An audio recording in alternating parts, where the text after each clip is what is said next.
Okey, selamat sejahtera pelajar. Sekarang saya sambung untuk penyelesaian untuk latihan 2. Okey, so apa yang dipaparkan di sini, latihan 2 diberikan N adalah 50, data kita, kelas kita adalah 5. Dia suruh konstruk histogram, poligon dan ogive graph. Okey, itu soalan dia.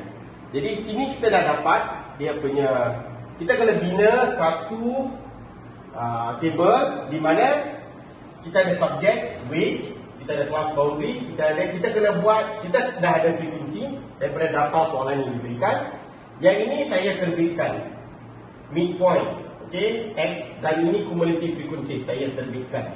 Sebab kita nak buat ogive graph kena ada cumulative frequency. Kalau kita nak buat polygon graph, histogram kena ada midpoint. Jadi daripada data ini diberi 30 hingga 34, 35, 39 ini data diberi. Class boundary kita ambil yang ini kita terbitkan juga. Okey, sebab dalam soalan dibagi ini dengan frekuensi saja. Yang mana saya tanda 2 ni saya terbitkan, saya lengkapkan buat jadual. Jadi ini class boundary kita ambil tolak 0.5, upper class kita campur 0.5, kita terbitkan, kita wujudkan. Midpoint ni adalah hasil tambah 2 ni.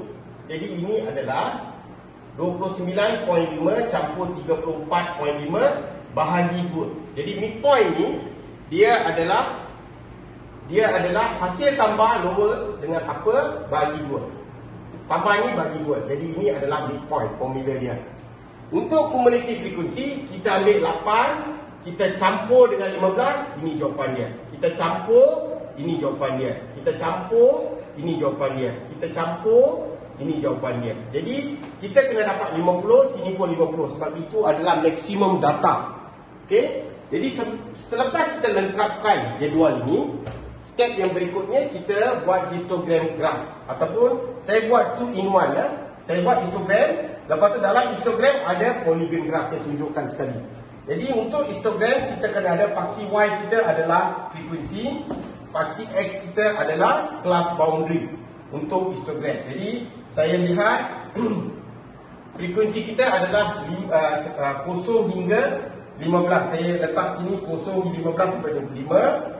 Dan saya buat boundary dia 29.5 hingga 34.5. 29.5 hingga 34.5. 34 hingga 39.5, 44.5 hingga 49, 49 hingga 54. Saya ambil terus.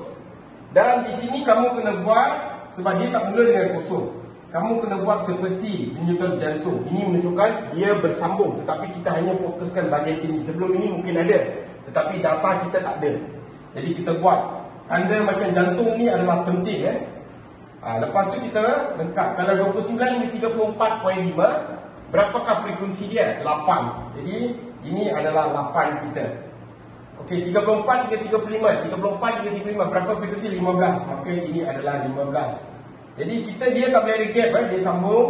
Yang ini 16, yang ini 8 dan ini 3. Jadi kita dah buat yang itu graf. Graf yang bentuk bangunan itu dah cukup untuk histogram. Tetapi kalau disuruh polygon, kita kena dapatkan midpointnya. Jadi midpoint untuk yang ini adalah 32. Saya tandakan. Midpoint untuk ini adalah 37. Midpoint untuk ini adalah 42. Midpoint untuk ini adalah 47. Dan midpoint untuk ini adalah 52. Jadi saya dah buat midpoint. Selepas tu daripada titik asalannya, you buat satu garisan menyambungkan semua midpoint dan balik semula. Maka dalam graf histogram ni kita boleh tunjukkan graf polygon. Jadi garisan yang warna merah ni yang menghubungkan dan habis, maka itu adalah graf polygon, di mana graf polygon adalah frekuensi lawan dengan midpoint. Tetapi kita boleh tunjukkan 2 in 1 dalam histogram. Jadi ini selesai untuk jawapan histogram polygon. Inilah cara penyelesaian dia. Okay? Yang ketiga, kita nak cari ogive graph. Ogive graph ni kita tahu dia bentuk S-curve. Jadi bagaimana kita nak buat? Untuk dapat ogive graph kita kena ada paksi Y ni bukan lagi frekuensi, dia cumulative frekuensi. Yang ini yang kita terbitkan. Jadi kita tahu maksimum ada 50, minimum 8. Jadi saya buat 0, 20, 30, 40, 50. Kita ambil midpoint dia. Midpoint kita dah dapat 32, 37, 42, 47, 52. Jadi buat juga jantung. Buat jantung, lepas tu kita letak 32, dia naik 5, 5, 5, 5. Okey. Lepas tu kita kena tahu, kalau dia midpoint 32, berapakah kumulatif frekuensi? 8. Kalau 37, 23. 37, 23. Kalau 42, 39. Kalau 47, dia memang 47. Kalau 52, dia adalah 50. Jadi kita dah buat titik tu, lepas tu kita daripada pusat kosong kita ukurkan. Bila kita lengkuk dia mesti bentuk macam S curve. Kalau kita dapat tunjukkannya ni, maka inilah ogive graph, kumulatif frekuensi untuk data yang diberikan di sini. Jadi kalau dapat curve macam S betul-betul, maka you punya statistik betul lah, you punya analisa betul. Jadi itulah latihan yang kita nak you buat daripada data diberi, bagaimana wujudkan histogram, polygon graph dan juga ogive graph. So saya harap dengan latihan ini para pelajar dapat memahami dan menyelesaikan latihan. Jadi kalau buat case study pun lebih kurang macam ini. Jadi itu saja untuk topik 5 untuk latihan 2. Sekian, terima kasih.